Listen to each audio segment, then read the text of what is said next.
관세음보살, 국내외 시청자 여러분 반갑습니다. 우리 유튜브 불교대학은 바른 깨달음의 성취와 온 세상의 정토 구현을 그 창건 이념으로 하고 있습니다. 주위에 공유, 구독, 권선해 주시면 감사하겠습니다.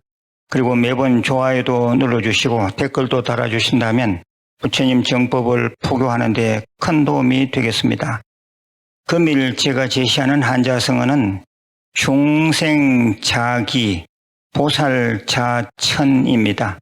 중생은 스스로 속고 보살은 스스로 밝힌다.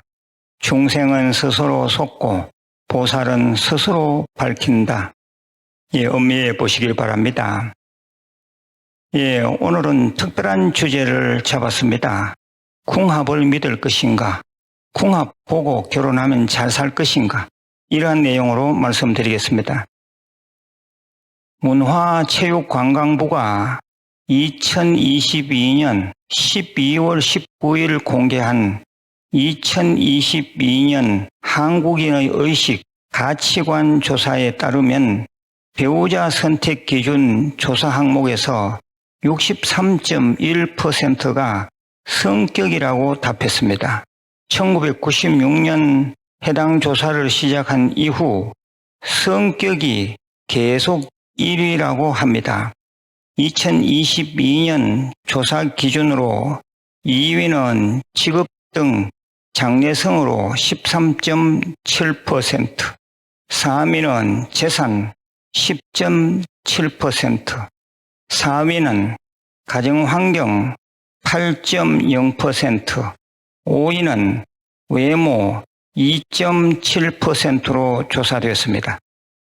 한편 한국가정법률상담소 등에서 이혼 상담을 분석한 결과도 역시 성격이 수위를 차지했습니다. 성격 차이 때문에 스트레스를 받게 되고 이것이 가정폭력이나 말싸움을 초래합니다. 나아가 우울감, 소외감, 박탈감, 적대감 등으로 감정의 골이 깊어집니다. 사실 남자 여자가 성격이 차이 나는 것은 당연합니다. 태생이 본래 그러합니다. 칼 융 등의 심리학자는 아니마, 아니무스 등의 복잡한 이론을 들고 나옵니다만 단 한마디로 말하면 남자 여자는 성격이 본래 다릅니다. 이를 우리가 전제하지 않으면 안 됩니다.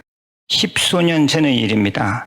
40대 중반의 두 부부가 찾아왔습니다. 물려받은 재산도 넉넉하고 둘 다 직장이 좋았습니다. 애도 한 명 있었습니다. 저를 찾아온 이유는 성격 차이로 다툼이 잦고 서로의 사상, 생각이 맞지 않아 너무 고통스럽다는 것입니다. 그래서 이혼 직전까지 갔는데 우리 절에 나오는 한 신도님의 소개로 좋은 방법이 있을라나 해서 저와 만남이 이루어지게 된 것입니다. 저는 여러 이야기를 해주면서 1년간만 결정을 보류하라고 조언하였습니다. 그리고 불교대학 신입생으로 입학을 시켰습니다. 그런데 저의 제안이 적중하였습니다. 불교 공부를 하면서 사고와 정서에서 공통분모를 갖게 된 것이었습니다. 같이 교리를 배우고 배운 교리에 따라 같이 기도를 하다 보니 각각의 개성 강한 성격이 깎여갔던 것입니다. 두 부부는 지금도 불교대학을 열심히 다니고 있습니다. 부부 사이에 하나 있는 딸도 중고등부 법회부터 다니더니 벌써 성년이 되어 서울 쪽의 어느 절에 나가고 있다고 얘기 들었습니다. 오늘 궁합을 믿을 것인가 하는 주제를 걸고 이 말씀을 드리는 것은 궁합 보는 시대는 지나갔다는 것을 알리기 위함입니다. 궁합은 주로 두 사람의 사주팔자를 맞추어 보고 좋다 나쁘다를 판정합니다. 띠만 가지고도 원진살인이 뭐니 하면서 얘기들을 하는데 다 쓸데없는 소리들입니다. 보통 원진살이라 하면 자미원진, 쥐띠와 양띠 원진이고 추고 원진살이라 해서 소띠와 말띠가 원진이고 인유 원진살이라 해서 호랑이띠와 닭띠가 원진이고 묘신 원진살이라 해서 토끼띠와 원숭이띠가 원진이고 사술 원진살이라 해서 뱀띠와 개띠가 원진입니다. 이 원진이라 하면 헤어지지도 못하고 같이 살자니 죽을 지경인 그러한 살을 옛날부터 원진살이라 하는데 믿을 바가 전혀 못 됩니다. 제가 분명히 말씀드리지만 무슨 띠와 무슨 띠는 절대 안 맞다. 무슨 띠와 무슨 띠는 누구를 만나도 다 좋다 하는 그런 구업들은 짓지 않으시길 바랍니다. 이처럼 띠로서 보는 것을 극궁합이라고 하고 연월 일시 가운데 일기준, 일주를 기준으로 보는 것을 속궁합이라고 하는데 이 또한 경험에 따라 통계 자료를 살펴보면 허무맹랑할 뿐입니다. 그렇다면 무엇이 가장 중요한가? 처음 서두에서 현실적으로 대답을 주고 있는 것처럼 두 사람의 성격입니다. 두 사람의 성격 차이를 극복하는 것이 제일 중요합니다. 요즘은 옛날처럼 궁합 보고 만나지 않습니다.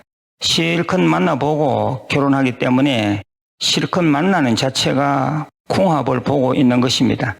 그래서 성격이 맞기 때문에 결혼까지 가는 것이지 성격이 맞지 않으면 결혼까지 갈 수가 없습니다.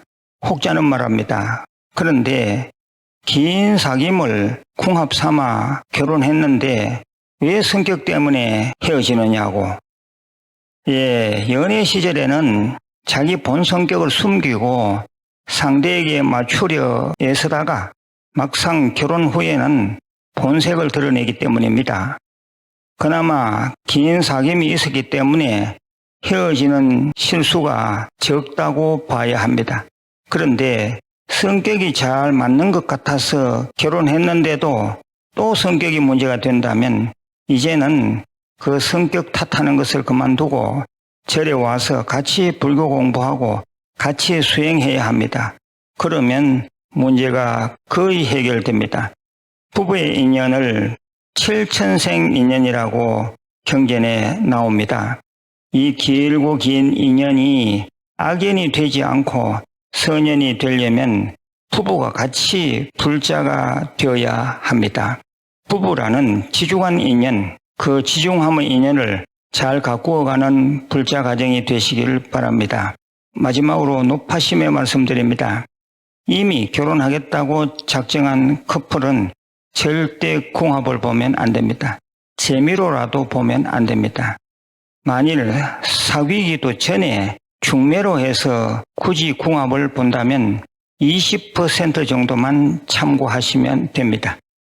제가 이미 본문한 좋은 궁합이 있다 이 영상물을 찾아서 좀 들어보시길 바랍니다. 오늘은 이 궁합에 대해서 말씀드렸습니다. 마지막으로 공지사항입니다. 저희 유튜브 불교대학 한국불교대학 대관음사에서는 설마다 이 수계 살림을 봉행하고 있습니다. 이번 수계는 2월 25일 토요일 오후 2시부터 4시 2시간 동안 이루어집니다. 대구 큰절 옥불보전에서 있게 되고 선착순 500명입니다. 선착순이니까 빨리 좀 접수하시고요. 이 계를 받는 데는 여러 계가 있습니다. 5계, 10계 등 계가 있고요. 또 한 단계 높은 보살계가 있습니다. 이번 계는 보살계 수계입니다. 보살계를 받지 않으신 분들은 꼭 이번 수계 살림에 동참하시길 바랍니다. 혹시 전에 계를 받았던 분들 중에서 분명히 마음에 안 드신 분들은 이번에 수계 신청할 때 공란으로 비워두시면 됩니다. 그리고 나는 쓰고 있는 이 법명을 그대로 쓰겠다 하는 분들은 그냥 그 법명을 적어 넣으시면 또 그대로 법명이 또 나오게 됩니다. 불자는 반드시 수계해야 되고요. 또 수계는 여러 차례 기회가 닿는 대로 하시면 그 또한 공덕이 됩니다. 모두 다 계를 받고 또 번명, 불명이 있는 그런 불자로 사시기 바랍니다. 예, 내일 다시 뵙겠습니다. 관세음보살